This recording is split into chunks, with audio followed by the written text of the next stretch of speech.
Avui us preparem tàrtar de tonyina vermella, una recepta del Nando Jovany. Necessitarem uns 900 grams de tonyina, 3 alvocats, 2 o 3 tomàquets, una ceba, una llima i una llimona, una mica de wasabi, tabasco del verd, del jalapeño, salsa de soja, oli d'oliva verge, sal i pebre.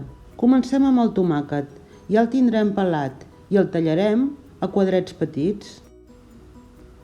Fem el mateix amb la ceba i els alvocats els obrim per la meitat, els hi traiem el pinyol i els buidem amb una cullera. A continuació també els tallem a trossets petits, procurant que no se'ns aixafi massa, i els passem a un bol. Els ruixem amb el suc d'una llima i afegim el tomàquet i la ceba i anem barrejant amb suavitat. Ara ho salpebrem i afegirem tabasco del verd, del jalapeño.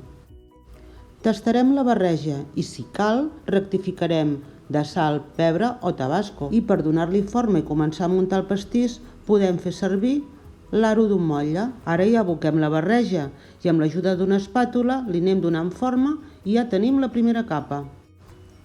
Ara anem per la tonyina. És important que la tallem amb un ganivet que talli molt. Un cop tallada la passarem en un bol i afegirem el suc de llimona. L'amanim bé amb un bon oli d'oliva verge extra. Salpebrem i afegim una mica de soja. També hi posem tabasco del verd, del jalapeño, i si en tenim també hi posarem salsa perris. I per acabar, una mica de wasabi. Ho barregem bé, ho tastem i si cal rectifiquem. I ara posem la tonyina damunt de la capa del bocat, ho allisem i ja tindrem el tàrtar a punt.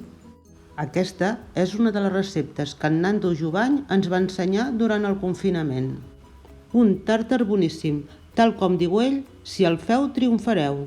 No us oblideu de donar un like al vídeo i si us subscriviu rebreu un avís quan fem noves publicacions.